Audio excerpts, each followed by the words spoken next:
Amigas y amigos de Hablemos de Ópera, gracias por conectarse, gracias por seguir nuestras transmisiones que arrancaron ya hace muchos meses, 4 o 5 meses desde que la epidemia nos alcanzó. Soy Gerardo Kleinburg y les doy la bienvenida a nuestro Hablemos de Ópera en casa de los sábados, que como ya hemos hecho tradición, incorporará a un invitado. Tendremos un invitado de lujo. En un momento más hablaré un poco más de él. Por lo pronto les digo que es Gabriel Mijares, en mi opinión, el maestro de canto operístico, el maestro de canto, de voz más destacado que hay en nuestro país. Como siempre, antes de arrancar estas transmisiones, damos las gracias a las instituciones que se suman a ella. La Secretaría de Cultura Federal, el Instituto Nacional de Bellas Artes, el Auditorio Nacional, Ópera Latinoamérica con sus casi 40 teatros de ópera hispanoamericanos afiliados, el Teatro Julio Mario Santo Domingo desde Bogotá en Colombia, la Ópera de Los Ángeles en California, la Fundación Sinfonía de la República Dominicana, el Canal 22, el Conjunto Santander de Artes Escénicas de la Universidad de Guadalajara, el Fórum Cultural Guanajuato, el Instituto Sinaloense de Cultura, ProÓpera AC, el Festival de Santa Lucía en Nuevo León, la Secretaría de Cultura de Coahuila, el Instituto Sonorense de Cultura, el Festival Alfonso Ortiz Tirado, la Secretaría de Cultura de Tabasco, la Mahler Foundation y la Sociedad Mahler. Nuestro teléfono 55 43 47 02 83. Nuestra página de Facebook, esta a la que nos hacen favor de conectarse. Denle like, denle me gusta, síganla si aún no lo han hecho. Nuestro Twitter, @gkleinburg. Nuestra página en Instagram o cuenta en Instagram, @hablemos_de_ópera. Y nuestro canal en YouTube, Hablemos de Ópera. Antes de arrancar nuestra charla propiamente, les hacemos una invitación para que se inscriban a nuestro próximo curso en línea. Es importante para nosotros, para su servidor, recordarles que todo este esfuerzo, que ya lleva 5 meses con 2 transmisiones abiertas, gratuitas, a disposición de todos ustedes, simplemente entrando a nuestra página, se hacen sustentables a partir de las conferencias y de los cursos pagados que organizamos. En esta ocasión, nuestro curso es particularmente atractivo, aunque pueda parecer de un compositor no reconocible para muchos. Richard Strauss o el enigma de un antihéroe. Richard Strauss fue el último gran compositor con un estilo post-romántico, accesible desde la tonalidad. Nace a mediados, un poco después de mediados del siglo XIX, muere en 1949, vive las 2 guerras, es un personaje complejo, con una personalidad peculiar, poco correspondiente al monumental nivel de sus óperas, polémica por su cercanía, pero no involucramiento con el partido nazi, con Hitler, con Goebbels. De verdad, hablaremos de él, de su vida, de Electra, de Salomé, de Ariadne Naxos, de El Caballero de la Rosa, muchísimas óperas que son fundamentales. Nuestro curso arranca el próximo martes, 1 de septiembre. Serán 5 sesiones, 2 horas cada sesión, 1,500 pesos por dispositivo, computadora, casa, familia. Y de verdad, llámenos o envíenos un WhatsApp al 55 43 47 02 83 o envíenos un correo a hablemosdeopera1@gmail.com e inscríbanse.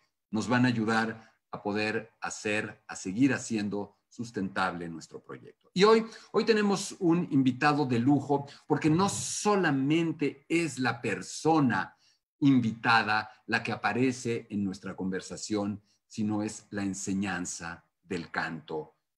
Todos los que seguimos esta página o somos miembros de esta comunidad operística virtual, todos los que amamos la ópera, nos sentimos prendados, adictos, dependientes de la voz humana, de esta voz humana entrenada para hacer algo que parece milagroso. Hoy tenemos a Gabriel Mijares, en mi opinión, el más destacado maestro de canto operístico de nuestro país, un forjador de grandísimas figuras. En su haber hay al menos 2 cantantes que tuvieron exitosísimas y vencedoras participaciones en Operalia, el concurso de Plácido Domingo, me refiero a Rolando Villazón, me refiero a María Catzaraba, cantantes de grandísimo nivel también como Dante Alcalá, como Leticia de Altamirano y muchísimos otros cantantes del ámbito operístico y no operístico. Gabriel tiene un taller lírico, el taller lírico Gabriel Mijares, que más allá de ser un espacio en el que congrega a sus alumnos, se convierte en una propuesta y en una apuesta de voces nuevas mexicanas y de otros lares que están involucrados con su docencia. Yo lo he dicho en privado, en público, yo tengo el honor de recibir hoy a mi maestro de apreciación vocal, mi entrenamiento auditivo, mi conocimiento de la voz, los principios que trato de compartir con ustedes han sido heredados, han sido asimilados a través de la generosísima enseñanza de Gabriel, o que Gabriel me ha dispensado a través de su amistad y de su conversación durante muchísimos años. Así es que, Gabriel, ya después de todas estas flores, manifiéstate, haz tu aparición, te lo pido. ¿Andas por ahí? Nada más activa tu micrófono. ¿Ya estás? Venga. A ver. A ver y a oír. Bienvenido. Hola. Hola, Gerardo, ¿cómo estás?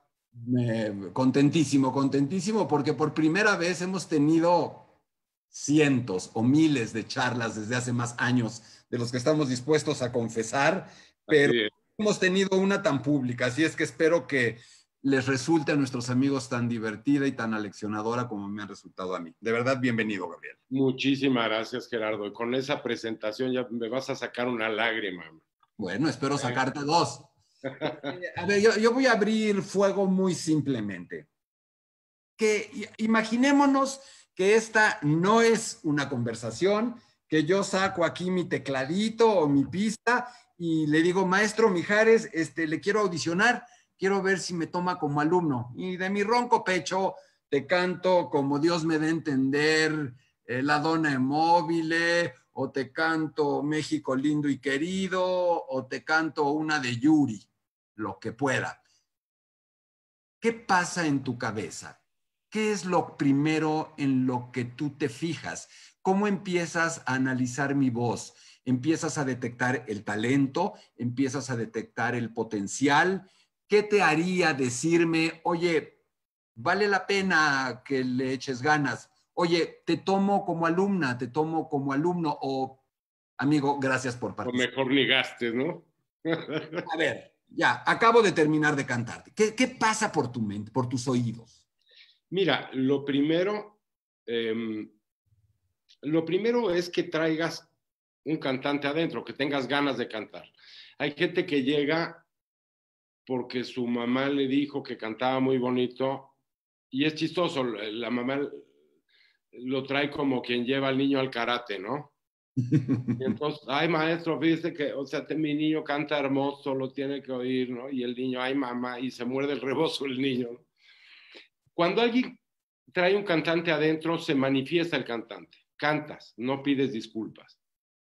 Te paras y cantas. Y yo he tenido aquí sorpresas muy interesantes, de pronto de niños que llegan a los 12 años y abren la boca y te despeinan. Ya luego vemos si está bien o no. Pero hay una actitud donde si quieres cantar, se nota. Es decir, es muy raro que alguien vaya a ser cantante y descubra que traía un cantante adentro a los 40 años. Eso no sucede. Esa pregunta le he hecho mucho a los egregios cantantes que han pasado por aquí. Mira, el canto te persigue, Gerardo. Es algo que se te manifiesta desde muy chiquito. ¿Cómo lo haces o lo dejas de hacer? Eso viene después. Ahora, digo, como comenzaste con esta pregunta, te voy a comentar esto. Siento que se tiende a confundir facultades con talento y son dos cosas diferentes. Es decir, gente con facultades para cantar, que es un poco lo que decía Ramón Vargas, ¿no? Que no es lo mismo tener un Steinway en tu casa que ser pianista. Gente que tenga buena voz, hay muchísima. En este país hay para parar un tren. ¿Va?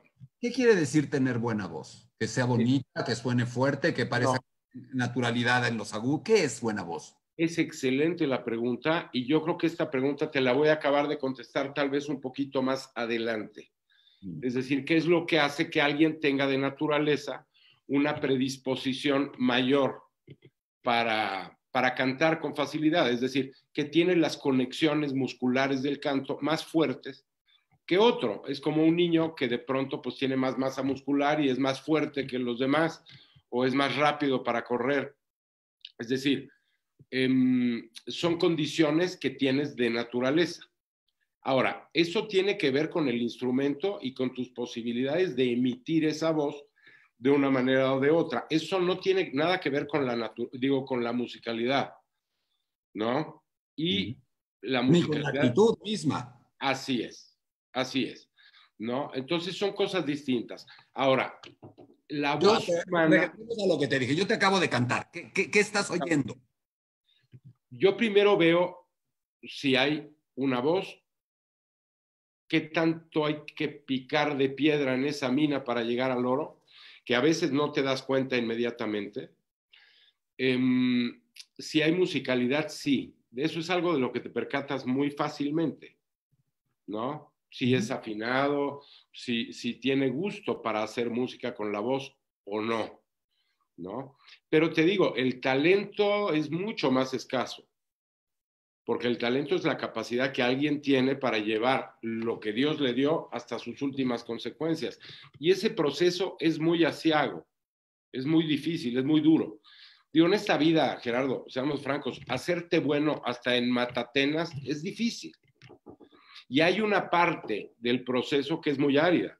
Uno normalmente canta porque le gusta cantar, pero hay un momento donde la vida te confronta con que resulta que ese talento que es naturalmente muy agradecido, yo creo que hay pocos talentos tan agradecidos como cantar. Lo que es más, digamos, yo creo que después de la belleza no hay un regalo más agradecido que cantar bonito. Todo mundo ha fantaseado con cantar bonito, todo mundo quisiera cantar bonito. En algún momento ha pasado por su cabeza decir qué envidia de la buena, ¿no? Esto es así. Y yo creo que la experiencia del canto es algo altamente terapéutico y sería muy recomendable para todo el mundo, como sería muy recomendable para todo el mundo salir a correr en las mañanas. O Pero meditar.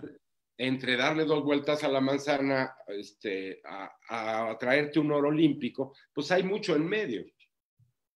¿Estás de acuerdo? Absolutamente. Y en ese momento, si tú me escuchas, ¿qué es lo que más te llama la atención a ti como maestro, como forjador? Porque a ti te toca picar la piedra, esa es tu chamba. ¿Te llama más la atención te llamaría más la atención mi talento o mi actitud? Si tienes que Pues, escoger.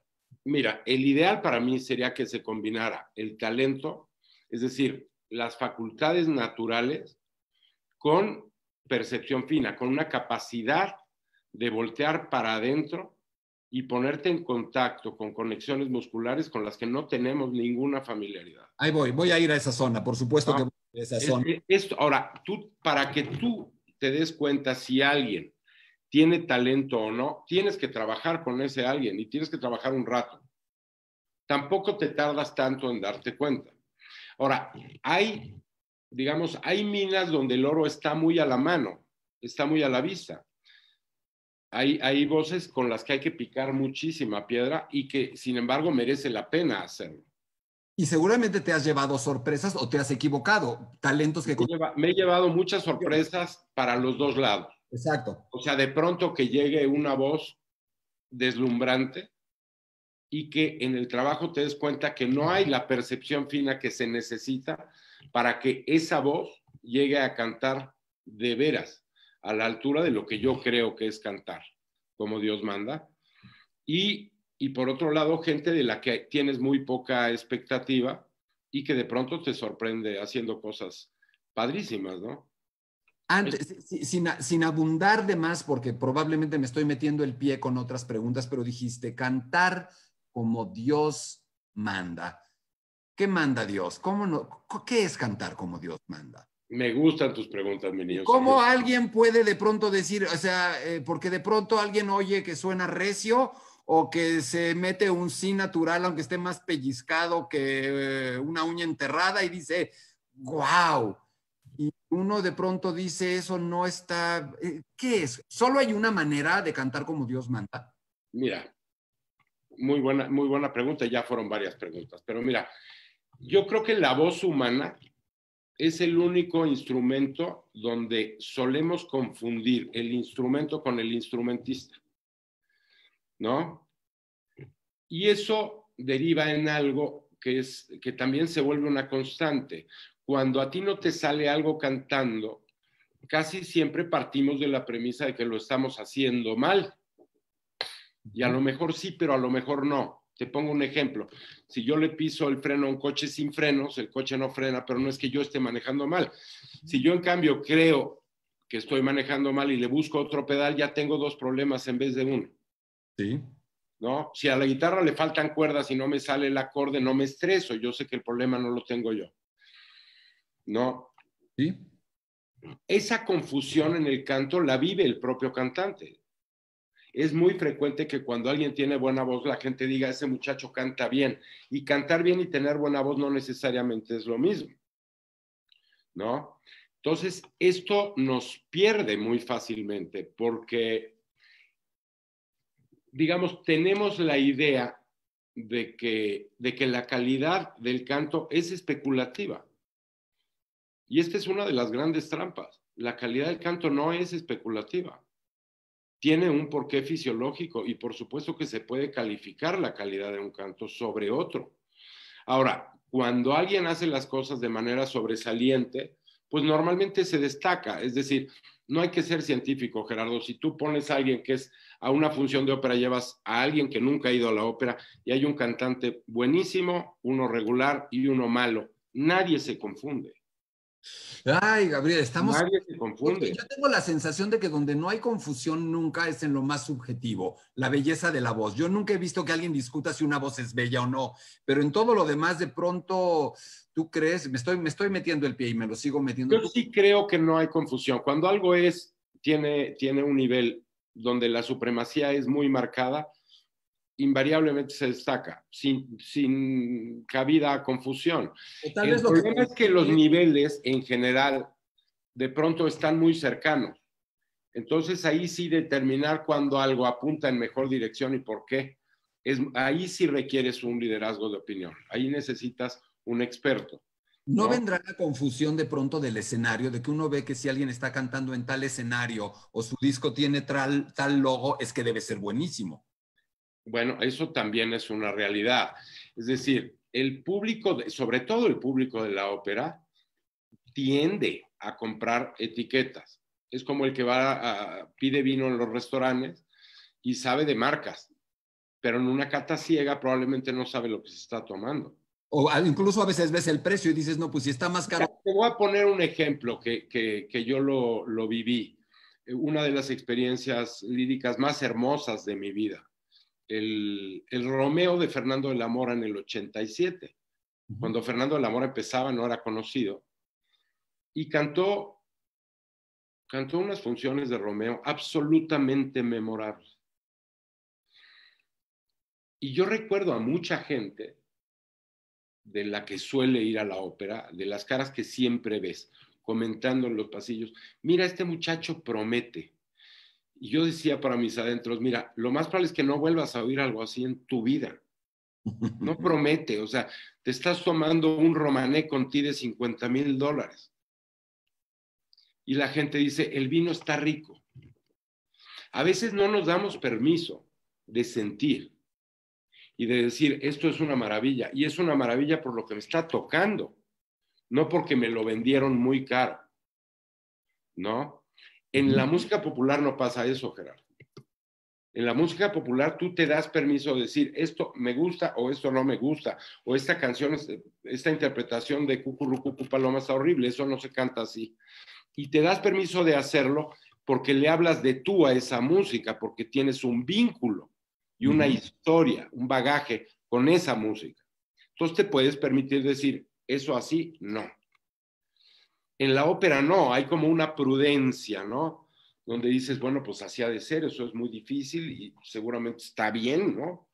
Aunque a lo mejor te quieras ir del pueblo, porque también seamos francos, llegar a la ópera es un gusto adquirido, la ópera tarda mucho en entrar, ¿no? Y hay dos maneras de entrar a la ópera. Estarás de acuerdo conmigo. Tú puedes llegar a la ópera porque eres un melómano de toda la vida y entonces cuando transitas por la obra de los grandes compositores, eventualmente vas a desembocar en la ópera. Esa es una manera, pero el gran apasionado de la ópera y desde luego todos los que cantamos, todos los cantantes, nos acercamos a la ópera por amor al canto, a la voz cantada. Y es completamente otro camino, porque a ti lo primero que te seduce es la voz, ¿no? Y yo me acuerdo, yo empecé en la música a los 6 años tocando la guitarra clásica, estudié muchos años guitarra, pero siempre canté. Y yo escuchaba, pues, lo que se oía en esa época, que además se oía muy poca música en español, tú te acordarás. Pero oíamos a Juan Manuel Serrat y a Julio Iglesias. Y me acuerdo que a los tal vez 12 años, en la cocina había una tele y las muchachas estaban viendo una película de Jorge Negrete, que me acuerdo además qué película era, se llamaba No basta ser charro. Y cuando ese señor abrió la boca, yo me quedé paralizado frente a la televisión y dije, yo de grande quiero ser ese señor. A mí me marcó y te lo juro que marcó un antes y un después en mi vida. Y entonces yo me hice adicto a esa forma de cantar, a ese canto lírico, ¿no? Y entonces una cosa me llevó a la otra y empecé a oír discos y luego vi el Gran Caruso, que también nos marcó a una generación entera, ¿no? Lanza. Y oías a Mario Lanza y entonces oías las arias de ópera como quien oye canciones. Digo, el aria dura 3 minutos y entonces las volvías a oír y aunque no entendías, pues ya te las sabías de alguna manera, ¿no? Y entonces luego yo, que era un niño obsesivo compulsivo, como sigo siendo hasta la fecha, me ponía a buscar discos y a hurgar y entonces me encontré un disco de Caruso y luego de Gigli y luego conocí a Hugo Avendaño y es un mundo aparte. Y entonces una cosa te lleva a la otra. Yo empecé a escuchar óperas, porque además en mi casa no se oía ópera. Es decir, mi padre le gustaba mucho la música, pero básicamente oía Bach, ¿no? Y a mi mamá le gustaban otros géneros. A mi mamá sí le gustaba el canto lírico más que a mi papá, pero tampoco es que se oyera ópera en mi casa, ¿no? Entonces yo empecé a comprar óperas, a comprar discos, nos íbamos al Ágora, tú te acordarás, Por ¿no? supuesto. Don Y, Música, Margolín. y empecé a comprar óperas completas. Y te soy franco, me costaba muchísimo Te trabajo. saltabas, ¿no? Ahí era más difícil No, buscar el pero área, ¿no? muchísimo trabajo, porque además no es Bastante lo mismo. recitativo con un vinilo era difícil. Es que, mira, de verdad, o sea, yo me acuerdo, me estaba acordando hoy en la mañana, el trabajo que a mí me dio de niño el segundo acto de Tosca, ¿no? Entonces, yo la primera Tosca que tuve en acetato era una grabación que dirigía Rostropovich con Franco Bonisoli y Mateo Manuguerra. Y me acuerdo que oía la recóndita, bueno, empezaba finalmente y me parecía aburridísimo, entonces le adelantaba. Y luego Recóndita Armonía me parecía maravillosa, y luego el dúo con ella me parecía una gloria, y luego... Ya el Te Deum te daba flojerita, ¿verdad? pero el coro estaba muy padre, órale. Luego el segundo acto de Tosca, decía yo, me voy del pueblo. Esa es la pura verdad. No lo aguantaba, le adelantaba al Vittoria Vittoria. Y luego me brincaba hasta Luchaban la Stelle y luego a lo Dolce Mani, ¿no? ¿Sabes qué? No tiene nada de malo eso. Yo creo que así es. Si tú quieres inculcarle a un niño la lectura y ese niño viene de una familia donde sus papás leen y hay libros en esa casa y de niño te leían a Oscar Wilde y luego leíste a Salgari y luego a Julio Verne y luego poco a poco, sin darte cuenta, ya estabas leyendo la Ilíada y la Odisea y luego a Tolstoy y a Balzac y a Víctor Hugo y a Dostoyevsky. Pues cuando un día en la prepa, de mala manera, te dicen, te mandan a leer el Ulises de Joyce o los diálogos de Platón, dices, pues sabes que este libro no me gusta, pero no es que no me guste leer, ¿no? Cuando nunca has leído un libro y tu primer libro es el Ulises de Joyce, lo más probable es que nunca regreses, ¿no? Si tú vas al cine y no te gusta la película, pues no te peleas con el cine, dices, no me gustó la película, me salgo, pero no es que no me guste el cine. Pero si tú llevas a alguien a una función de ópera y la función de ópera no le gusta, a la segunda vez dice, no me gusta la ópera. Por eso me parece tan importante, Gerardo, y ahora sí que amor con amor se paga, pero te voy a echar cebolla yo a ti. Venga. Yo creo que la labor que estás haciendo tú es un tesoro absolutamente invaluable. Gracias. Yo no dejo de aprender y te sigo, pero con fervor. Pero yo le recomendaría a todos los jóvenes cantantes que te siguieran, que sigan las charlas que haces previas a las proyecciones, ¿no? Además de tomar todos tus cursos. Esto es invaluable, Gerardo. Cuando yo empecé, y tú también, a oír ópera, no teníamos YouTube. Es decir, te sentabas a oír los discos y te imaginabas todo. Hoy tenemos todo a la mano. Todo. Pero se vuelve un poco como la biblioteca de La Bella y la Bestia, no sabes realmente por dónde empezar, ¿no? Hay todo en YouTube y no hay nada, ¿no? Y algo que yo siento que al cantante moderno, a los jóvenes cantantes les falta, son marcos de referencia. A veces me maravilla cuando vas a dar un curso de pronto y hay 20 estudiantes de canto, jovencitos, ¿no? Y les dices, a ver, ¿tú qué voz tienes? Pues yo soy barítono, maestro. A ver, mencióname 5 barítonos de la primera mitad del siglo XX. Y le batallas para que te digan uno. Increíble. ¿No? Entonces, esas tracas no te las puedes brincar. Y no podemos perder de vista que el canto, digamos, el canto lírico ya no es un referente de primera mano, como lo solía ser. Totalmente. Porque hace 100 años no había cantantes de ópera, había cantantes, punto. Si no cantabas así, no te oías en los teatros. Luego viene el micrófono y claro, esta tradición, digamos, de canto lírico, pues era como la formación básica y entonces la música popular además exigía de las voces eso, ¿no? Porque llegar ahí tomó muchísimo tiempo, Gerardo. Es decir, cuando Monteverdi escribió el Orfeo, no había los cantantes que hubo después. De hecho, digamos, basta ver lo que le pasó a Rossini cuando oyó a Gilbert Dupré, que luego se dedicó a la cocina, ¿no? Es decir, pasaron muchos años para llegar a lo que entendemos como el gran canto.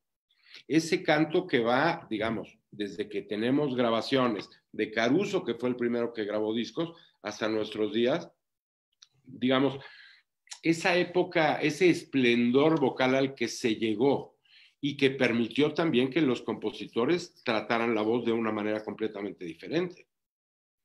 Se retroalimentan, es decir, claro, los compositores tomaban de los cantantes, es un instrumento que se moldeaba por los propios compositores y que moldeaba a los compositores. Así es. Algo que le he preguntado a todo el mundo, pero tú tendrías que saber. Nadie se atreve a decir por qué. El famoso y consabido fenómeno de los tenores mexicanos.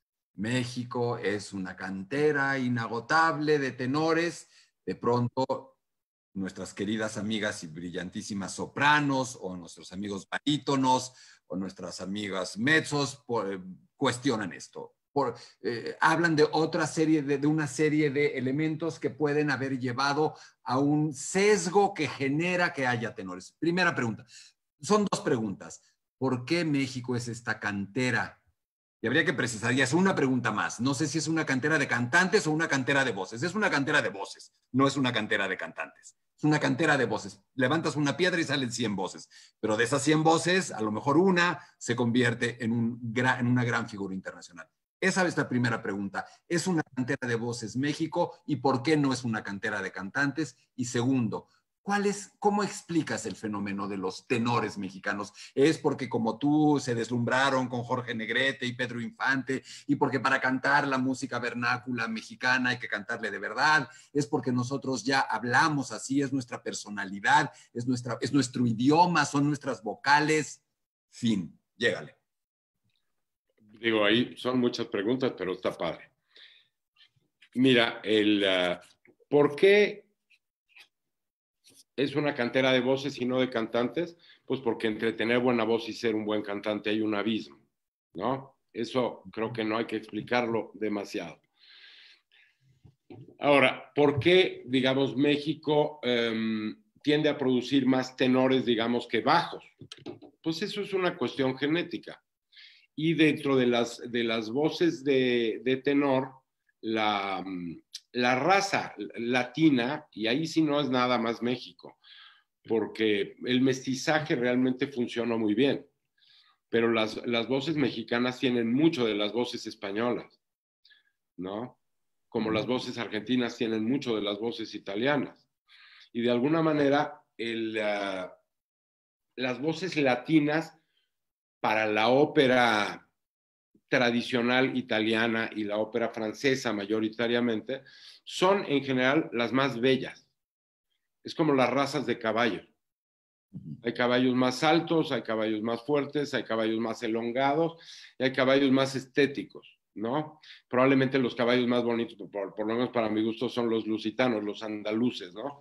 Estos caballos como de la escuela vienesa. Bueno, las voces latinas suelen ser las más bellas por las características de su timbre, por los armónicos, por una serie de cosas. Es como, no sé, eso es como... Sí, está claro, es como, perdón, es como los afroamericanos, como la elasticidad o la velocidad en la raza negra. Totalmente. Ahora, en otras tesituras, por ejemplo, las voces de bajo, normalmente vienen de otras latitudes y de otras razas. Rusia es un país que produce bajos magníficos, Escandinavia. históricamente, ¿no? Algo que me llama la atención, por ejemplo, es que habiendo voces hermosísimas entre la gente de color, cantantes hombres negros, ha habido pocos realmente que trasciendan, y No, mujeres así, ha habido legendarias. diosas. Es muy singular eso, ¿estás de acuerdo? Sí, sí lo es. Porque no es que no tengan las voces, es que de pronto también tiene que ver mucho con la tradición, con la música que oyes, con la música con la que creces. Y en eso, desde luego que la música mexicana, sobre todo de cierta época, digamos que exige mucho de la voz. La música mexicana, como la música italiana popular y también la española, porque conste que la zarzuela, que digamos sería la ópera española, no, pero que es un género que tiene una exigencia lírica tremenda, tiene una demanda vocal extrema, ¿no? Totalmente. Es decir, también el idioma hace mucha diferencia, las vocales abiertas, el volumen al que hablas, lo que comentaba Arturo Chacón, que me pareció muy interesante, ¿no?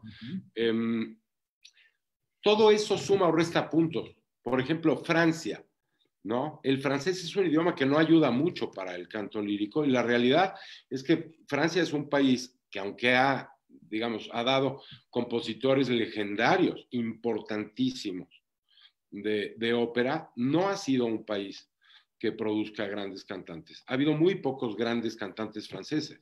O sea, para mí, George Steele, que sí era un tenor maravillosísimo, y a lo mejor, no sé, Regine Crespin, y después Roberto Alaña, que es casi italiano, ¿no? Pero no es un país que haya producido grandes voces como lo hacía en su momento España, o no digamos Italia, ¿no? Es coyuntural. Ahora, Gabriel, ¿y por qué? Bueno, lo has explicado en parte, pero llama la atención esta mucho más dificultosa internacionalización de otras tesituras que la de la voz de tenor, sobre todo la voz de tenor, del lírico hacia el espinto, es decir, la voz de tenor que puede abarcar los repertorios que son de consagración, ¿no? El tenor en la ópera es como el delantero en el fútbol. Entonces se cotiza mucho. Ahora, hay mucho más sopranos que tenores en el mundo y a mí la gente me pregunta mucho por qué hay más mujeres en esta carrera. Y mucha gente pensará es que es más fácil desarrollar la voz femenina que la masculina, pero eso es muy aleatorio y depende mucho de cada caso, porque realmente no lo puedes clasificar.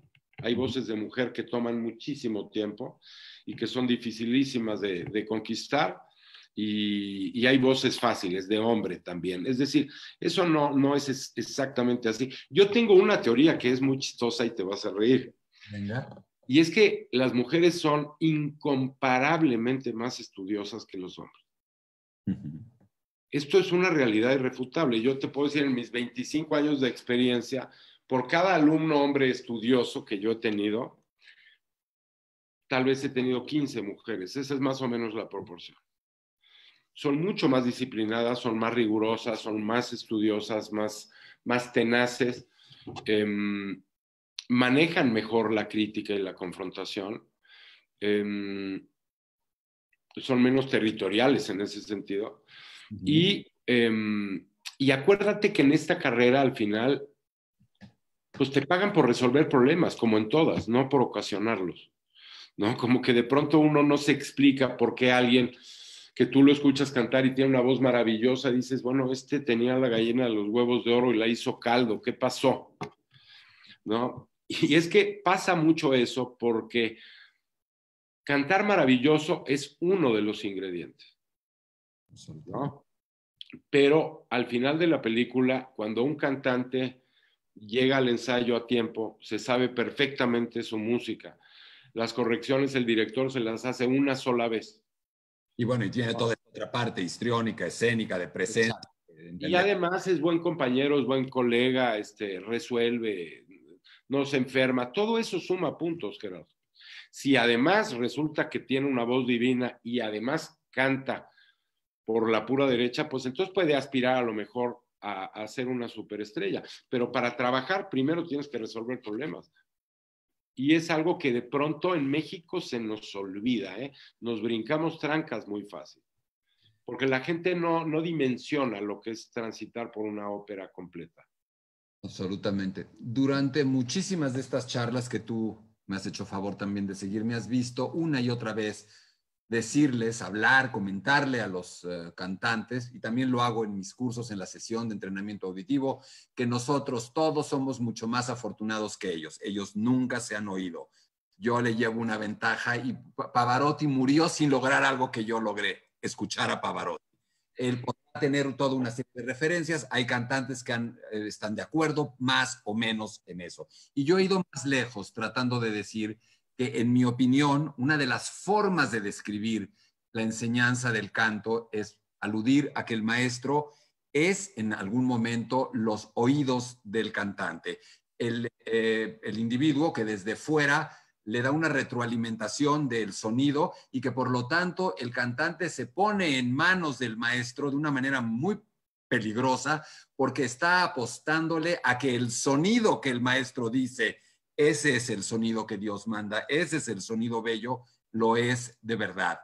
Uno, son dos preguntas. ¿Tú crees que de verdad el maestro son o es los oídos del cantante? Y dos, parece que creo que casi es obvio lo que me vas a responder, pero te lo pregunto, ¿se puede enseñar el canto o solo se puede aprender a cantar? ¿Tú le puedes enseñar a alguien o ese alguien al final termina siendo el que aprende? Bueno, a ver, mira, te contesto de la siguiente manera.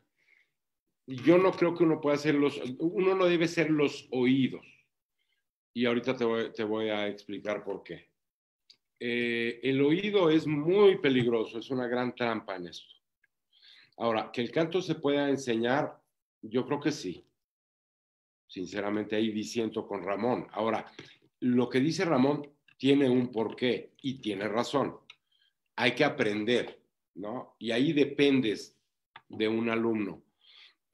para que salga el pastel. Es decir, yo no puedo hacer el trabajo solo, pero eso que tienes que aprender sí necesita una guía, ¿no? Tú puedes cantar por instinto muy bien una octava. La segunda octava de la voz es una conquista difícil.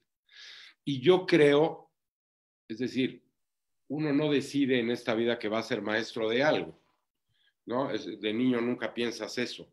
Y lo que es más, Gerardo, digo, tú y yo somos amigos de toda la vida, tal vez ni siquiera fue lo que yo le pedí a Santa Claus, ¿eh? Cierto. Pero una cosa te va llevando a la otra y es muy interesante el proceso. Yo recuerdo mucho una conversación que tuve con el propio Ramón, que somos amiguísimos de años también, ¿no? En Nueva York, y platicábamos eso. Me decía, es que en realidad no hay escuela de canto. Los viejos maestros que formaron a los cantantes por los que uno se dedica a esto, porque también seamos francos, hay cantantes a los que uno respeta, cantantes a los que uno admira y cantantes que te cambian la vida, cantantes que hacen que tú te quieras dedicar a esto. Esos cantantes son muy poquitos. Antes, los cantantes se formaban en Italia y esa vieja escuela italiana no quedó realmente codificada en ningún lado, como una pedagogía, como una metodología sistemática, estructurada. Entonces, los viejos tratados que hay, y hay muchos libros, ¿no? De Lauri Volpi, de Celletti, de Melocchi, todo lo que encuentras escrito tal vez como en la prosa poética de la época, Gerardo. Ramón nos está oyendo, ¿eh? Nada más me están diciendo. Pues le mando un beso a mi niño. Le mandamos Es dos. precioso. Yo creo que va a estar de acuerdo, Ramón, con lo que voy a decir, ¿eh? Dante también está oyéndonos. Abrazo a Dante. Un abrazo enorme a Dante. Dante Alcalá. Hermoso, sí. Tenorazo. Entonces, espérame, volviendo. Perdón. Estos tratados, Gerardo, en la prosa poética de la época, describían con metáforas las consecuencias y no las causas. Y entonces estas metáforas se empezaron a convertir como en máximas universales. Y tenías eso por un lado, o libros de fisiología vocal que eran libros de medicina. Y no había nada en medio. Entonces cuando se mueren todos esos maestros, y un poco se llevan la escuela de canto a Nueva York, o a Estados Unidos, ¿no? Siento que se empiezan a entrampar, ¿sabes? Y por lo menos en mi propia experiencia como cantante y como estudiante, fue una pared con la que yo me topé toda la vida, que siempre era la misma pared. Me daba la impresión de que todos los maestros enseñaban con el mismo librito. ¿A qué me refiero? ¿No? Todos los que hemos tomado una clase de canto hemos oído las mismas cosas dichas de una u otra manera, ¿no? Al fondo el aire y vamos a respirar profundo y vamos a apoyar con el diafragma y acá pones duro y acá relajas y acá buscas el resonador y acá levantas el velo del paladar y tú te quedas así, ¿no? Dices, ok. Es muy curioso, Gerardo, porque si a alguien que canta bien le tocas la panza, sí se pone dura la panza. Y sí se levanta el velo del paladar y sí se timbra la voz en el resonador, pero todas son consecuencias, ninguna es causa. ¿Me entiendes? Entonces, bueno, sí, iba a ir a esa zona, pero adelante. Ahí nos perdemos. Es como si yo levanto esta mesa, se me pone duro el brazo, pero yo no pongo duro el brazo para levantar la mesa. Si yo parto de poner duro el brazo, ya voy mal. Sí. Entonces, ahí, digamos, se va como haciendo una madeja, ¿no? De piezas sueltas en el rompecabezas, donde todos esos viejos preceptos, que todos tienen un porqué, pero se vuelven como leer la Biblia en arameo. Y así lo viví yo. Yo me acuerdo cuando era estudiante de canto que debo haber sido una calamidad, porque yo soy obsesivo, compulsivo, te digo, de entender. Entonces yo le preguntaba al maestro, a ver, maestro, explíqueme el apoyo. No, pues es que mira, tú tienes que respirar profundo y acabas a poner duro. A ver, explíqueme el paso. No, pues es que mira, cuando llegas al paso, imagínate la más redonda, como si fuera una cúpula, y acá es que no le estoy preguntando cómo me la tengo que imaginar. Quiero que me la explique en un pizarrón. Es que ahí vamos, Gabriel, y incorporo esto porque estás tocando dos puntos que venían. Sigues con tu discurso, solo es el valor de la metáfora, que en todos lados la metáfora es vaga, pero finalmente en la enseñanza y la praxis del canto termina siendo indispensable, puesto que todo lo que estás diciendo, levantar el velo del paladar, estimular ciertos resonadores, etcétera, obedece a movimientos involuntarios. Yo te puedo decir, abre las cuerdas vocales 0.2 milímetros, sube 0.4 grados el velo del paladar, la glotis, por favor, 0.2 milímetros abajo y vas a sonar como Pavarotti. Y sí es cierto, pero no lo vas a poder hacer así. ¿Cómo logra? Y ya sigues con... Estás explicándome, que era otra de las preguntas, si tú tienes un método propio, si emulas, tomas métodos o enseñanzas de otros. ¿Cómo le dices o cómo le enseñas a alguien a subir el velo del paladar o a estimular la voz de cabeza o a de verdad estar haciendo contacto, anclada la voz todo el tiempo? ¿Cómo se lo explicas? Eso no se puede explicar. De nada sirve el pizarrón con las... Fíjate que ahí te va, Gerardo, sí se puede explicar. Me tomó 20 años poderlo explicar, pero te lo voy a poner muy sencillo. Por favor. Me estás hablando a mí, yo te acabo de cantar y me tienes que decir qué hago. Explícamelo ahora a mí. Mira, lo intentaste durante algún tiempo y no lo lograste. Ahí te va, bueno, pero por 4 clases. La metáfora es muy peligrosa, porque yo no te puedo remitir a algo indiferenciado. Es como describirle un color a un ciego. Si tú la metáfora la quieres convertir en una máxima, pues incurrirías en una torpeza equivalente a que llegaras al restaurante y en el menú vieras chuleta y te comieras el menú. Entonces, ¿vas a ayudarme a encontrar mi metáfora? Es que no, es que yo creo que el trabajo, y siento que esa es la gran diferencia del trabajo que hago yo, ¿no? Yo he desarrollado mi propia metodología para regresar al canto a donde a mí me parece que tenía que ir, ¿no? Yo me acuerdo que cuando todos estos maestros me decían eso, yo decía para mis adentros, yo un día quiero ser el maestro de canto que a mí me hubiera gustado tener. Yo quiero que cuando yo pregunte algo me conteste lo que pregunté, ¿no? Y me tomó años poderlo explicar de una manera sencilla. ¿Por qué es difícil? Porque efectivamente las conexiones musculares del canto no son tan fáciles de reconocer. No lo son. Es decir, yo te voy a explicar, de hecho, ahorita, qué sería cantar bien. Y te vas a dar cuenta que fisiológicamente no es tan complicado de entender. Por favor. ¿No? No es para mí, es para nuestros amigos. Están en su casa. Explícales a ellos cómo cantar, cómo le harían. Ok. Mira.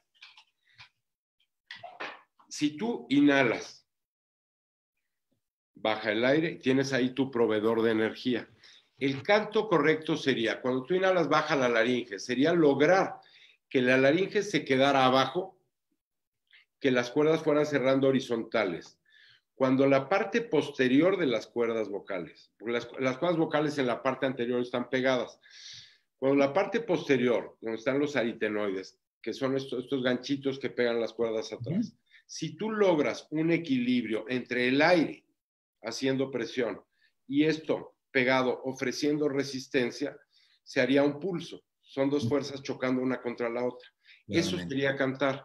Si yo voy a la nota que sigue, que es más aguda, yo tendría que lograr aquí más compresión, como si fuera una burbuja de aire que yo fuera condensando hacia el centro. Cuando esta burbuja deja de caber aquí, si está cerrada la compuerta, la burbuja va a abrir hueco hacia acá. Ese sería el paso de la voz. Para que yo llegue al punto donde la burbuja de aire no cabe acá y se mete como agua que busca su cauce, esto tendría que estar muy fuerte. Pero ahora explícales. Esto es bien importante. ¿Qué va a pasar cuando se meta ahí? Cuando esto no está muy fuerte, ¿qué sucede? ¿Cuál es el error más común? ¿No? que la laringe se suba y ajustemos la afinación moviendo la laringe. Ahora, esto es importante. El orden corporal correcto, Gerardo, y todo esto me tomó muchos años de observación y de análisis. El orden correcto al cuerpo le es inherente. ¿Qué quiero decir? El sonido es un vehículo de las emociones. Para eso tenemos la voz. Los animales también. Por eso, digamos, las palabras expresan ideas y el sonido expresa emociones, ¿no? Por eso cuando alguien se ríe o llora o suspira o gime, yo no necesito palabras para saber qué le está pasando a esa persona. Y ese sonido a mí me entra por aquí. Yo no lo tamizo desde un prejuicio estético diciendo, qué bonita risa, ¿sabes?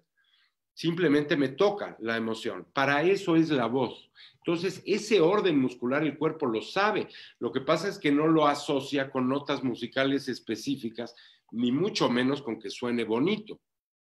Entonces, fíjate, para mí la piedra angular de lo que a mí me hizo entender tuvo que ver con algo que yo llamo ritmo interno, y es entender que el tiempo del cerebro y el tiempo del cuerpo son diferentes. El orden del canto es un tiempo del cuerpo, no del cerebro. Entonces, ¿por qué normalmente movemos la laringe para ajustar la afinación? Un día me cayó ese 20. ¿Qué sentiría? Dilo en algo, trata de aterrizarlo para las personas que nos oyen. ¿Qué querría decir mover la laringe? ¿Qué sería? ¿Qué se sentiría? Ajustas la afinación al tiempo del cerebro. Tú desde chiquito asocias cantar con entonar notas, Gerardo. Entonces llegas con la misa, a ver, mijito, cuartas justas. Do, fa, re, sol, fa, do. Muy bien, mijito. Si está afinado, está bien. Mi idea de que esté bien es que esté afinado, es que esté entonada la nota. Lo cual, por otro lado, tampoco es un despropósito porque vas a usar la voz como instrumento musical. Tendrás que eventualmente dar las notas. Pero el cerebro le pide al oído la nota musical y uno ajusta la afinación primero y luego la persigue con el cuerpo, ¿no? Entonces hay un desfase de ese ritmo interno, donde el cuerpo, digamos, el aire tiene que encontrar esto que yo lo llamo la tapa. Para mí la tapa, el posto italiano, yo lo llamo la tapa, y es como la cuña de una palanca, ¿no? Donde el aire es la palanca, la tapa, que son los aritenoides pegados aquí atrás, son la cuña de la palanca, y el sonido es el objeto a levantar, por ponértelo de manera como muy legible, ¿no? Muy fácil de visualizar. La tendencia va a ser a mover esto y ajustarla así. Cuando haces eso, la tensión ya no se libera.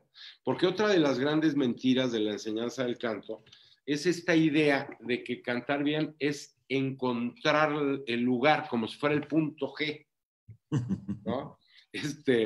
Y si fuera así de fácil, habría cerros de cantantes, Gerardo, porque hay decenas de miles de estudiantes de canto buscando el punto G de la voz. Y para mí, a mí me parece eso tan absurdo como considerar que tú vas a bajar de peso entendiendo la dieta. No, hay que hacerla. Sería una maravilla, pero no funciona así, ¿no? Entonces hay que entender que para caminar, para desarrollar una voz, tú tienes que poner fuertes esas conexiones musculares. ¿Por qué es tan difícil? Porque son fuerzas muy disímbolas. Porque la fuerza que tú tienes en los músculos intercostales, en el abdomen, en el diafragma, en la espalda baja, comparativamente a los músculos que pegan las cuerdas en la parte de atrás, que son de este tamaño, es una vencida pierna-dedo. Sí. Donde tiene que ganar el dedo. Para mí, esos pares de opuestos son como el alma y el ego, ¿sabes? Y los tiempos de tu tapa son tiempos de tu cuerpo y no de tu cerebro. La voz, cuando cantas ahí, se vuelve un instrumento de aliento. Si tú a la trompeta le dejas de soplar, deja de sonar. Sí. Pero la voz humana te da la opción de sonar sin cuerpo. Y normalmente tomamos esa opción, porque lo que hacemos es mover la cuña de la palanca y luego tirar el palancazo. ¿Sabes? Esto ya no me, digamos, no me quisiera emboletar demasiado en tecnicismos fisiológicos. Pero ha sido muy claro, ¿eh? Ha sido muy claro. Esta oposición de fuerzas, además, dice, así Exacto, es un contacto. El apoyo de la voz, Gerardo, es un contacto entre dos fuerzas que al chocar una contra la otra liberan energía. Pero cantar no es relajado. Esa idea que nos han vendido de que se canta relajado es falso. Se libera la tensión, y liberar tensión y relajarte son dos cosas completamente diferentes. es mandarla a otro lado de alguna manera, no es Es desastre. liberarla. Cuando la liberas se siente rico, de hecho. Se siente delicioso, es como acelerarle a la moto, pero no está relajado, está libre. Son cosas diferentes. Si no hay tensión, no hay sonido. Con Y la la claridad que nota, está para poder expresando. afinar la nota, perdóname, No, para no, poder no. afinar la nota, para llegar a los hertz de la afinación, obligadamente necesitas tensión. Necesitas X número de revoluciones, de vibraciones por segundo para llegar a la afinación. Entonces te digo, cuando entiende uno esto que yo llamo ritmo interno, cuando aprendes a percibirlo y a respetar los tiempos del cuerpo, entonces te das cuenta que no te pierdes, porque las causales son pocas. Hay muchas combinaciones, pero las causales son muy pocas. Con la Entonces, claridad que lo estás explicando, porque me está resultando absolutamente claro, pensé en Ratatouille, en la película. En el chef, que no me acuerdo cómo se llama, y que dice, todo el mundo puede cocinar. ¿Todo el mundo puede cantar? qué chulas preguntas haces. Mira, la verdad es que no. Todo el mundo quisiera cantar, pero no. Eso es falso, ¿no? Es decir, ahora depende qué quieras cantar, porque otra vez te pongo el ejemplo de salir a dar la vuelta a la manzana o traerte el oro olímpico. Cuando el alumno está ubicado, Gerardo, es decir, cuando tienes los pies en la tierra puedes caminar. Y en ese sentido yo soy muy escrupuloso para escoger, sobre todo a los alumnos que tienen un proyecto profesional en la ópera, porque ahí me va el prestigio. Entonces yo ahí sí tengo que escoger gente a la que yo le vea perfil de alto rendimiento. Y para eso necesito que alguien tenga la percepción fina, para eso que te estoy explicando, reconocerlo en el cuerpo. Cuando tú eres capaz de voltear para adentro. Yo ya te entendí, pero eso no me hace cantante. Exactamente. Es que si te lo explican bien, que nunca nos lo explican bien, pero si te lo explican bien, lo que hay que entender lo entiendes en 3 o 4 clases. Ahora, ya entendiste las abdominales. ¿Cuántas aguantas? 50, pues necesito 500. No pasas de 50 a 500 entendiendo la rutina. Y ese proceso, por eso es tan importante que tengas un maestro. Ese es el trabajo del maestro. Ahora, yo te puedo llevar de la mano ahí, pero en la primera etapa del proceso, mientras tú eres capaz de entender cabalmente qué estás pidiéndole con el cerebro al cuerpo y lo reconoces en el cuerpo, el 100% de la responsabilidad es mía. Después pasamos a una etapa de responsabilidad compartida, donde ya no tendrías por qué practicar errores porque ya lo reconoces, para eventualmente desembocar en una autonomía vocal, donde ya, digamos que las tarugadas las haces tú, si decides hacerlas, ¿no? O no. Es así. Ahora, para cantar ópera, se las trae. Es que sí. Es decir, todo mundo quiere cantar, pero además todo mundo, Gerardo, quiere cantar, quiere ser el príncipe o la princesa en la película. A mí nunca me ha llegado un alumno que me diga, maestro, yo quiero cantar ópera, y quiero formarme como actor y como músico, porque mi sueño es un día cantar La Cena de Pronta. Nunca me ha tocado ese alumno. Un papelito pequeño, un papelito coprimario, no. Y sin embargo, en todas las funciones de Traviata, pues hay un señor que sale y dice La Cena de Pronta y se va a su casa. Y si Ahora, no, hay dos sopas, Gerardo. Que ese señor sea muy feliz de hacer eso y esté en paz con el casting metafísico, porque hay un casting metafísico que es lapidario, pero lo hay, ¿no?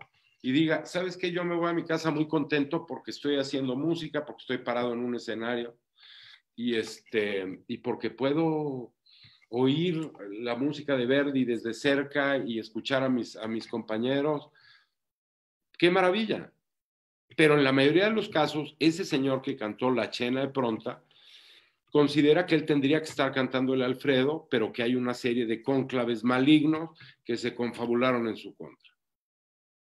Y hay mucha frustración ahí, hay muchos cantantes que de verdad están completamente desubicados. Y bueno, ahí sí la vida es la que se encarga, digamos, de ponerte donde vas, ¿no? Pero esta conquista del ritmo interno, esta percepción fina, que es difícil, entre otras cosas, porque no la ilustran los 5 sentidos, Gerardo. La voz no la ves, pero tampoco la oyes cabalmente. El oído te da una percepción muy restringida de la realidad, como si te quisieras ver con tus propios ojos. Entonces, los otros 3 sentidos que te quedan, pues el tacto, pero es que tampoco es frío o caliente. Es una percepción fina que está en una dimensión que no es la de los 5 sentidos, aunque suene a metafísica de Sanborn. No, es bastante claro. No es decir, el equilibrio no lo ilustran los 5 sentidos y tú sabes cuál es el punto de no retorno si te paras en un pie, ¿no? Pero si no conquistas ese ritmo interno, que algo que te da es también un sentido cabal de la ubicación. ¿Dónde vas tú en el cosmos? Es decir, ¿qué papel te toca a ti en la película? ¿No? Porque yo quería ser la princesa, pero no me dio para ser la princesa. Bueno, paciencia, soy la bruja y no hay problema. Es importante eso. Estoy viendo algunas preguntas. Lo que importa es encontrar el aire o el ritmo exacto para que llegue la tapa. Y dicen que no entienden bien. Lo que importa es encontrar el aire o el ritmo exacto para que llegue la tapa, nos preguntan. Ok, bueno, sí, entiendo que se puede prestar a dudas. Es un equilibrio, digamos, entre las cuerdas cerrando horizontales, pero el chiste es que el aire toque en la parte posterior, que esto se condense aquí, y eso es lo que va a producir la vibración, el pulso del vibrato. ¿Sabes que eso es un sonido cantado? Se confunde entonar las notas con cantarlas, y no es lo mismo. Ahora, digamos, lo estoy explicando muy a grosso modo y la verdad es que... Por eso te estaba interrumpiendo, porque creo que valdría la pena una explicación más larga y déjame ver qué inventamos para poder hacer una sesión explícita y pura de entrenamiento auditivo conjunto. Déjame pensarlo. No, y ¿sabes qué también podríamos hacer eventualmente? Hacer una clase, es decir, ilustrar esto con un alumno y poner... Ya lo hemos planeado muchas veces y lo podemos hacer virtual, no lo tenemos que hacer presencial. Sí.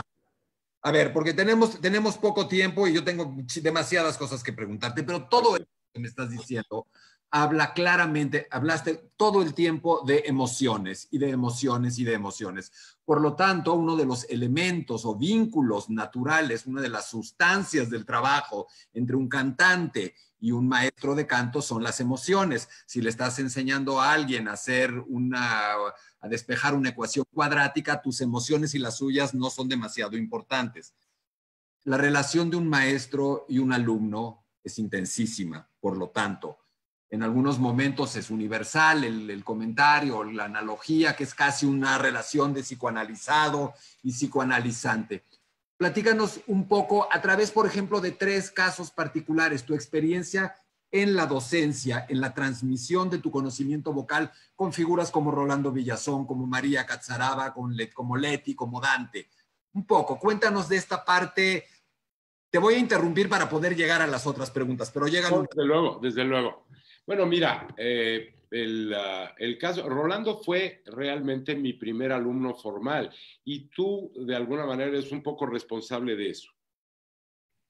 ¿Estás de acuerdo? Estoy de acuerdo. Y Rolando es un caso muy interesante porque Rolando es un hombre con una inteligencia superior, es un hombre brillantísimo y además es una inteligencia, digamos, nutrida, cultivada, desarrollada. No es una simple astucia, es un hombre culto e instruido, ¿no? Por un lado. Por otro, el talento de Rolando es prodigioso, esa es la realidad. Sin embargo, a ti te consta que no era un talento que estuviera tan a la mano, no era algo tan obvio. No. Cuando yo conocí a Rolando no era un joven tenor al que todos voltearan a ver, no lo era. Pero tampoco era tan difícil percibir que había un artista gigante ahí. para mí, sin lugar a dudas. Y sin embargo, tú recordarás, y Rolando no me dejará mentir, ¿no? Que en sus primeros años, cuando empezábamos a trabajar, John Dorneman le dijo que se dedicara a otra cosa. Es decir, y fue muy interesante porque a los 3 años de eso Rolando ganó Peralia y se volvió una superestrella. Pero Y en esa ese momento, perdón, empezaron a brillar todos los demás atributos que tenía Rolando, que era un grandísimo actor, un grandísimo músico, un gran intérprete, un temperamento, una personalidad arrolladora. Y todo eso sumó puntos cuando estaba el pastel. Para mí es un poco como, ¿por qué no repararon en ello cuando no estaba la voz ahí?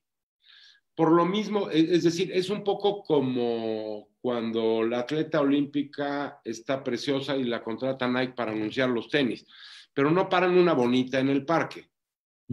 Hay que ganar el oro olímpico. Y entonces el ser bonita se vuelve un plus, ¿no? Yo creo que hubo un momento donde Rolando conquistó su voz y su capacidad de expresar, porque al final, ¿para qué aprendemos a cantar, Gerardo? Para que la voz no te estorbe para hacer música. Contrasta esto que me dices con la relación y la enseñanza con María, por ejemplo. Bueno, María, en cambio, María era un talento muy evidente, es decir, la voz de María ya sonaba. Para mí fue muy interesante porque yo me acuerdo la primera clase con María que llegó y me cantó.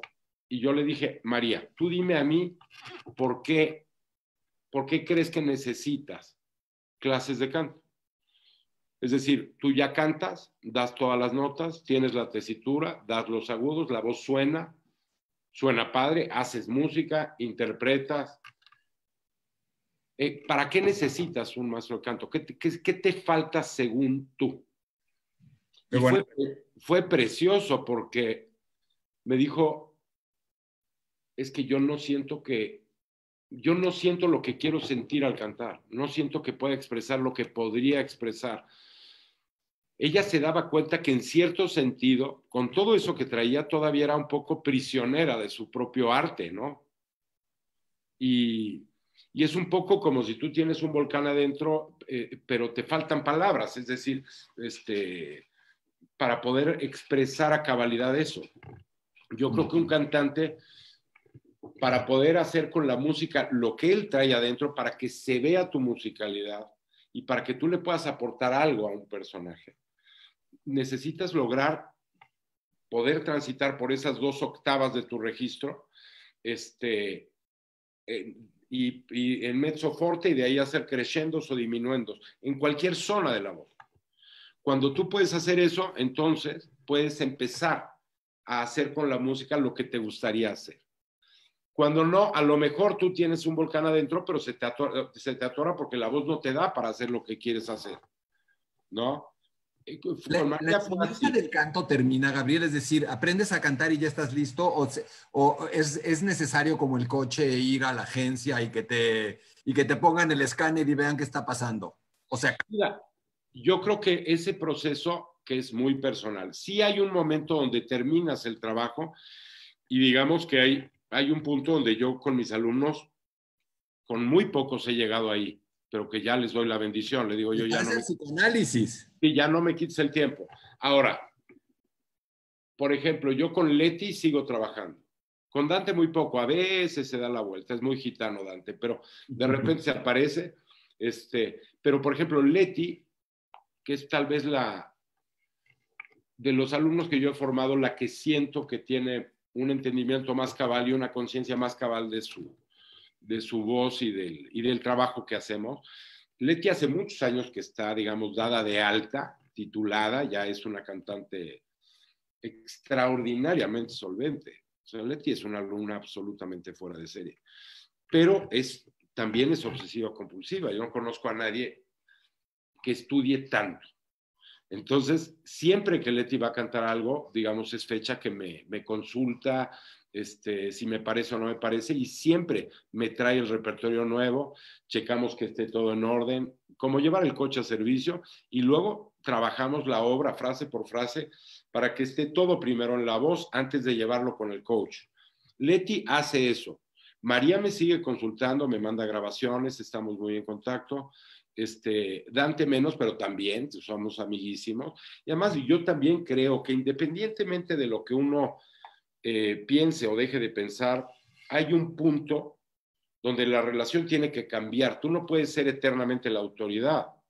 Hay un momento donde somos amigos, se acabó el trabajo y yo te doy mi opinión si me la pides. Si no me la pides, no te la voy a dar, ¿no? Que fue un poco el caso de Rolando. Yo siento que hubo un momento en el que Rolando, y de hecho me acuerdo que una vez me lo dijo, yo canto para darte gusto a ti y no me parece bien. Ya no te voy a dar gusto a ti, me voy a dar gusto yo.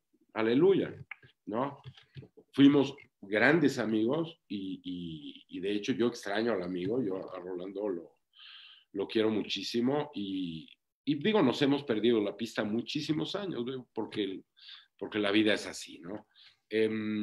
Pero eso yo creo que también es muy personal, ¿no? Yo creo que un monitoreo viene bien, yo creo que llevar el coche a servicio Nos dice Ramón, siempre se necesita control, siempre se necesita trabajo constante, dice Ramón Vargas.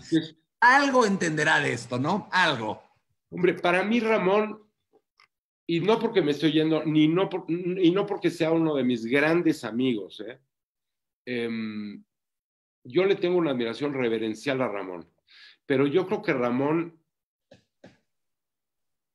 ha sido mi gran maestro en muchos sentidos, ¿no? Nunca se lo he dicho, ahorita se lo estoy diciendo.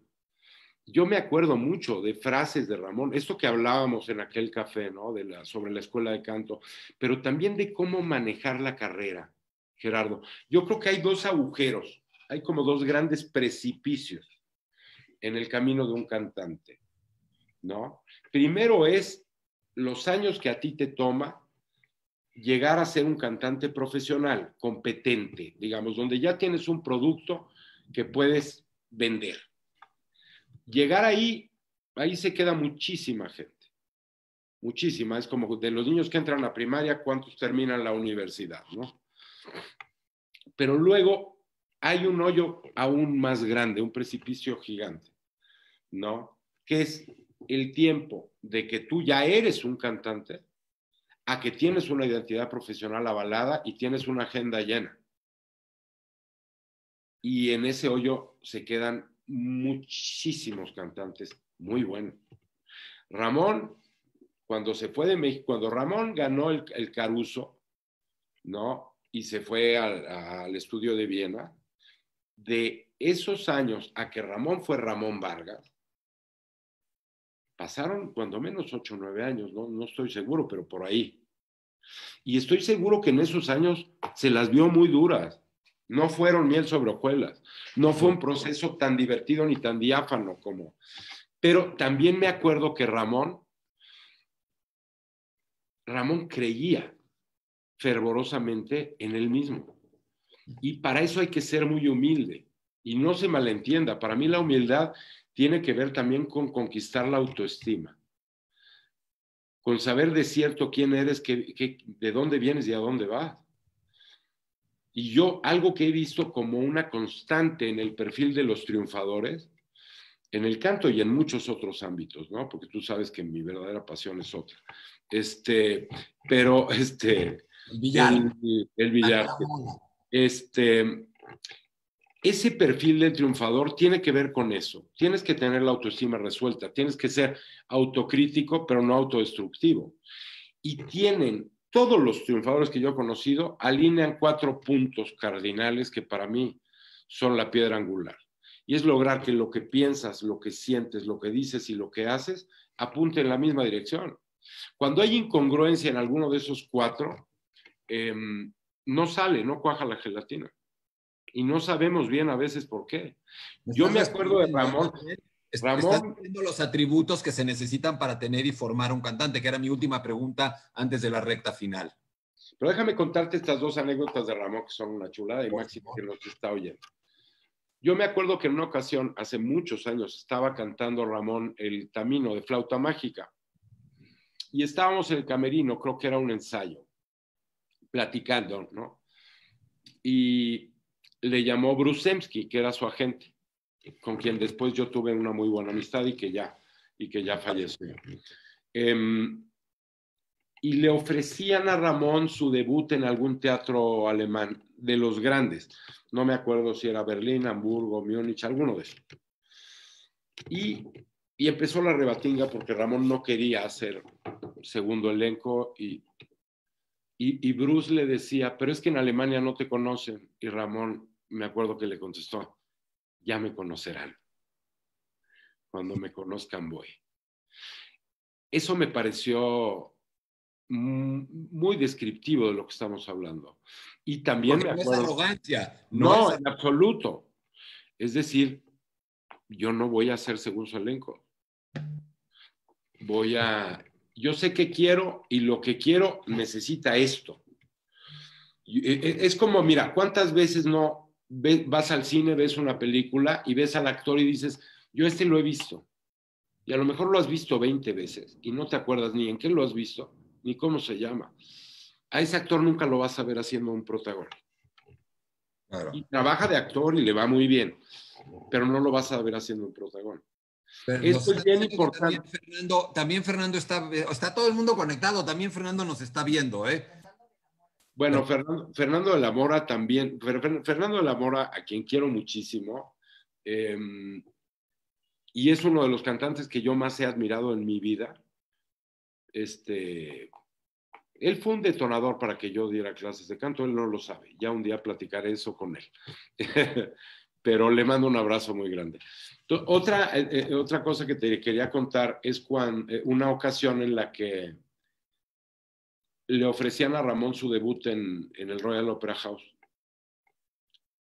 y no quiso.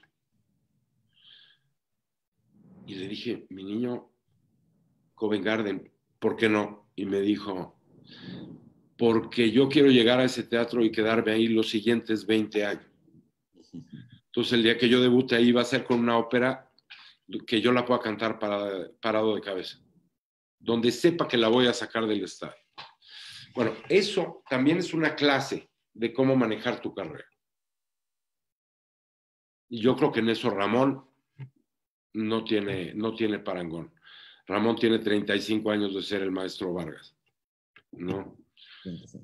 Aprovecho saber que entiendo que Fernando nos está viendo para también decirle que tenemos una cita pendiente. Ya te había convocado, Fernando, pero si te animas, este próximo sábado nos echamos una copa de vino aquí en este espacio. Así es que te llamo en un rato para ver si quedamos. Ahora sí, Gabriel, recta final. Conciso, sucinto y preciso. A ver. Son las dos secciones con las que suelo terminar. A esta que le llamo a bote pronto. Yo te digo atributos del canto y tú me dices una figura o algunas figuras, de preferencia una que encarne, que sea la advocación canora de esa virtud. A ver. Agudos. ¿Agudos de qué tesitura? Porque los bajos No también tienen agudos. Bueno, espérame, es que, digamos, si tú oyes los agudos de George London, agudos de contralto. No, en serio. Dolores Sayek, pues es que sí, es que también tienen agudos esas voces, agudos de barítono, si tú oyes los de Cheryl Mills. Bueno, mira, si quieres, vamos, te propongo algo para que no nos perpetuemos. Te doy una tesitura, te doy un atributo y una tesitura. Ok, bueno, agudos de tenor, que era lo que querías, ¿no? Sí, pues sí, ya, agudos de tenor. Bueno, Pavarotti, Corelli. Sobre agudos de soprano. Cristina Deutecom, John Sutherland. Musicalidad de barítono. Dmitri Borostovsky. Esta sí es cantante-actor, el arquetipo supremo del cantante-actor. Híjole, bueno, Plácido Domingo, María Callas, Rolando Villazón, Ana Netrebko, es larga la lista, Thomas Allen, muchos. Aquí ya di las tesituras que quieras, hombre. Homogeneidad de registro, solución del paso, esto que dijiste, sus dos octavas como si fueran una. Te puedo mencionar 2 o 3 por cuerda, pero no sé, pienso, para no decir los mismos, José Van Damme, Borostovsky, Pavarotti, desde luego. La emisión. ¿Cuál es la emisión? O sea, el arquetipo de emisión. Ahí sí por tesitura, si quieres. El arquetipo. Tú dices, este es el non plus ultra de la emisión. Pavarotti, Leontyne Price, de mezzos, no sé, Grace Bunbury, de barítonos, Borostowski, Bajos, no hemos hablado de bajos. Kurt Moll, José Van Damme. Bueno, si habías hablado de Van Damme, es verdad. Fiato. Si el fiato llevara el nombre de un hombre o de una mujer, ¿cómo se diría fiato en nombre de hombre o de mujer? Igual, Borostowski, Capuccilli, Caballé, Corelli. Versatilidad de repertorio, que no puedes creer que cante todo bien y que cante tanto. Bueno, digo, ahí sí creo que el nombre, digamos, es imposible no mencionar a Plácido Domingo.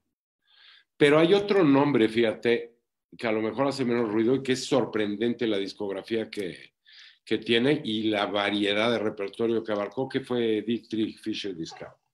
Absolutamente. Grandísimo artista. La obvia y manida isla desierta. Te vas a llevar una sola voz masculina, no hay tesitura, y una sola voz femenina. No vas a poder oír el resto de tu vida más que una voz de hombre y una de mujer. Mira, de mujer, te vas a reír, pero yo me llevaría a Amalia Rodríguez. La Fado. cantante de Fado, sí. Nosotros lo vimos mucho en casa, así es que mira qué sorpresa, ¿eh? Y a Jorge Negrete. Así, no te llevas a Pavarotti, no te llevas a... Te llevas a... Mira, muy bien. Ya me estás contestando las que siguen. Cantante popular, cantante no operístico, hombre y mujer muertos. Te puedo mencionar, te voy a tener que mencionar más de uno. ¿Qué cosa? Jorge Negrete, Hugo Avendaño, Pedro Infante, Gualberto Castro. Gualberto Castro. Gualberto Castro, sin duda. Wow. De mujeres, pues Edith Piaf, Toña la Negra, Amalia Rodríguez, Nati Mistral, María de Lourdes. Vivos. De vivos populares. Vivos en activo, vivos en activo. Es que ahí me matas, porque vivos yo diría Barbra Streisand. ¿Y hombre?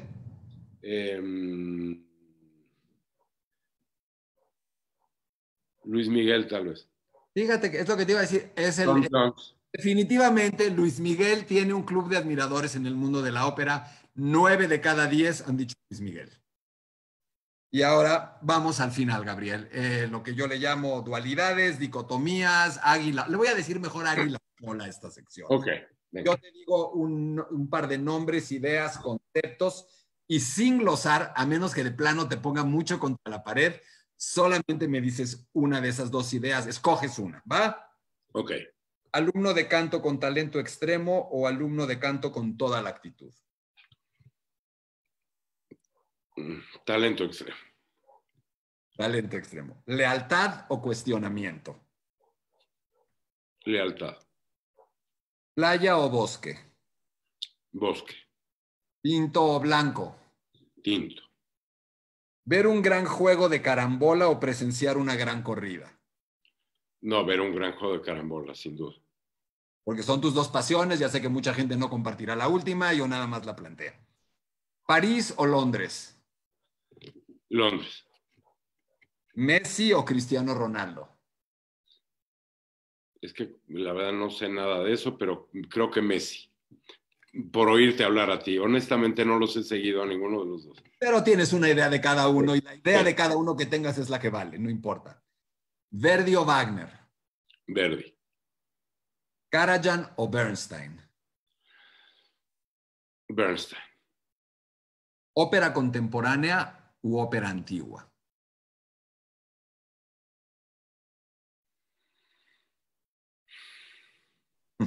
Entendiendo como contemporáneo, ¿qué? ¿De Strauss para acá?